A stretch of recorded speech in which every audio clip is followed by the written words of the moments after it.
Now we have Ted Selker. What an amazing room. I mean, everyone here could give these talks, and it would be wonderful to continue them and have that be true.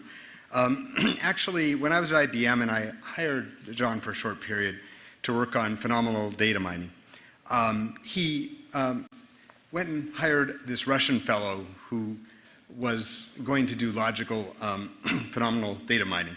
And I talked about what would it be to do data mining about phenomenon, and I had this taxonomic approach and so on and so forth. And he just went off and did statistical stuff. And I thought, why is he doing statistical stuff? I mean, this is Mr. Logical AI.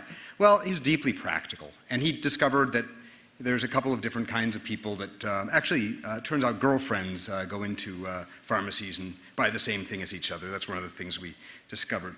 But there's something about his, that creative drive. I mean, deep ability to remember and create. And he had this need to combat lazy thinking that was always in the service of the value of knowledge. And this value of knowledge thing, I knew about Lisp, and I loved Lisp. And then when I come to visit Stanford, what I found was this bizarre building. The whole building was a computer with bells ringing on the quarter hour and the screens flashing up things and people being able to collaborate with hardly talking on the same bitmap. So, I was amazed, and especially when, with his glasses flapping because he had this tremor 30 years ago that we thought was him getting old, and his legs swinging, he encouraged me to rebuild this system. And, he was deeply practical. So when I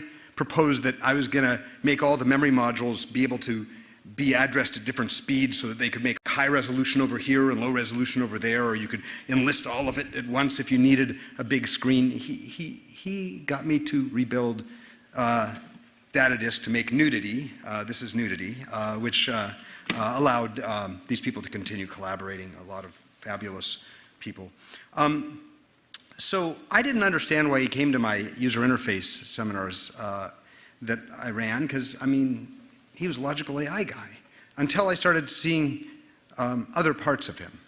So one funny moment was when he was at my New Paradigms for Using Computers workshop, and he's sitting in the front row, and there's this industrial designer who'd gotten up and decided to speak in the flowery, European intellectual way instead of showing his work, and showing no work, an industrial designer talking about the horrors of cloning and of experimenting with, DNA. And John's response was so interesting. Everybody was getting really, really, really uncomfortable. And finally John says, excuse me, Richard, what do you think about stacking monitors?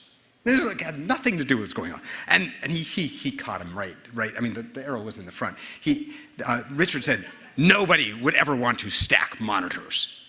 And he said, well, I do, and I stack monitors, and I think it's a great way to design monitors. No monitor should ever be designed to be stacked. In fact, it's illegal in Britain. And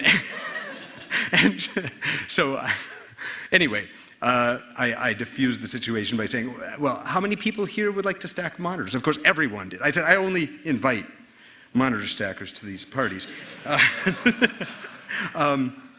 So he ran this course called The Sustainability of the Future. And it's funny, it wasn't just his ideas about AI. It was about anything that he could calculate. He wanted to get people to have scholarship and use that scholarship to dream about something that they would calculate deeply enough to understand if it could be done.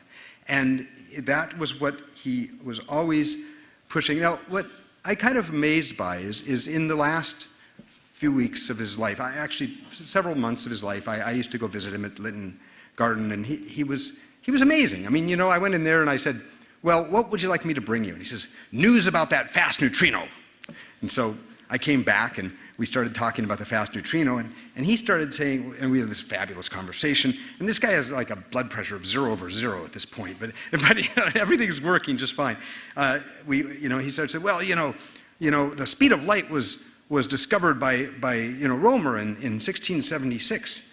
So I look it up and I say, well, actually it was 1671 that he took the measurements. He says, really?